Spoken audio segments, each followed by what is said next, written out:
അന്നൊരിക്കൽ നാരദ മഹർഷി ഭഗവാനോട് ചോദിച്ചു, ഭഗവാനെ, എന്താണ് മായ? അതിൻ്റെ വൈഭവം ഒന്ന് കാണിച്ചു തരാമോ? നാരദ മഹർഷിയോട് ഭഗവാൻ ഒരു നിമിഷം കണ്ണുകൾ അടയ്ക്കുവാൻ പറഞ്ഞു. മഹർഷി അനുസരിച്ചു. കണ്ണു തുറന്നപ്പോൾ മാമുനിക്ക് സ്ഥലകാലബോധം നഷ്ടപ്പെട്ടിരുന്നു. മഹാമുനി അതിസുന്ദരിയായ ഒരു യുവതിയായി മാറിയിരിക്കുന്നു. അവൾ ഒരു തടാകക്കരയിൽ ഇരിക്കുകയായിരുന്നു. ചുറ്റും സൗരഭ്യം പലർത്തുന്ന പൂക്കൾ. തൻ്റെ തോഴിമാർ അങ്ങിങ്ങ് നിൽക്കുന്നു. അവൾ തടാകത്തിൽ നീന്താനിറങ്ങി. കുളിച്ചു കയറിയപ്പോൾ അവളുടെ സൗന്ദര്യം വർദ്ധിച്ചതേയുള്ളൂ. കുളി കഴിഞ്ഞു വന്ന അവളുടെ മുന്നിൽ ഒരു രാജകുമാരൻ പ്രത്യക്ഷനായി. കണ്ടമാത്രയിൽ തന്നെ ഇരുവരും പ്രേമത്തിലായി. അദ്ദേഹത്തിൻ്റെ പത്നിയാകുവാൻ അദ്ദേഹം യുവതിയെ ക്ഷണിച്ചു. അവരിരുവരും കൊട്ടാരത്തിലേക്ക് പോയി. പ്രേമസല്ലാപത്തിൽ നാളുകൾ പോയതറിഞ്ഞില്ല. അവർക്ക് കുഞ്ഞുങ്ങൾ ജനിച്ചു. അങ്ങനെ സസുഖം വാഴുമ്പോഴാണ് യുദ്ധം പെട്ടെന്ന് പൊട്ടിപ്പുറപ്പെട്ടത്. രാജാവ് യുദ്ധത്തിനായി പോർക്കളത്തിലേക്ക് പോയി. യുദ്ധഗതി ഒട്ടും ആശാവഹമായിരുന്നില്ല. രാജാവിന് രാജ്യവും ജീവനും നഷ്ടമായി.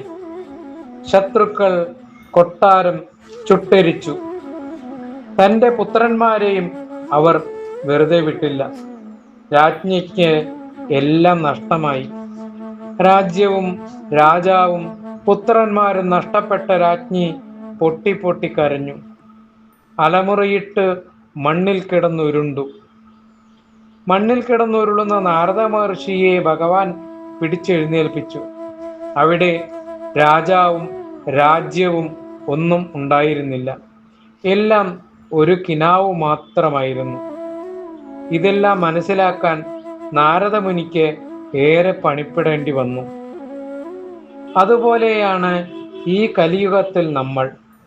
മനുഷ്യർ ഇല്ലാത്ത ഒന്നിനു പുറകെ പോകുന്നു. കിട്ടിയതെല്ലാം മായയിൽ നിന്നാണ്. അതെല്ലാം ഒരു ദിവസം മായയിലേക്ക് മടങ്ങും. ഒന്നും ശാശ്വതമല്ല. എല്ലാം എൻ്റെ എന്ന് കരുതി ബലം പിടിക്കുന്നു. കാലം ഒരു നിമിഷം കൊണ്ട് എല്ലാം കവരുന്നു. ഇത് മനസ്സിലാക്കിയില്ലെങ്കിൽ ഈ ജീവിതം വ്യർത്ഥമാകുന്നു. ഭഗവത്ഗീതയിൽ ഭഗവാൻ 3 തരത്തിലുള്ള മായയെക്കുറിച്ച് പറയുന്നു.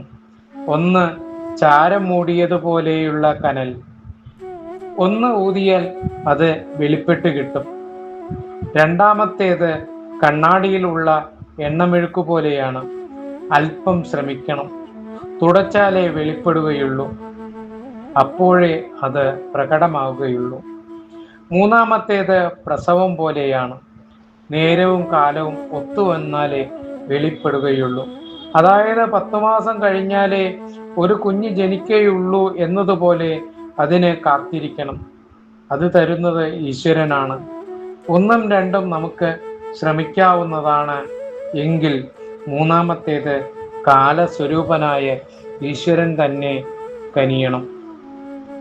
കഥ ഇഷ്ടമായ ലൈക്കും ഷെയറും തരുമല്ലോ കൂട്ടുകാരെ.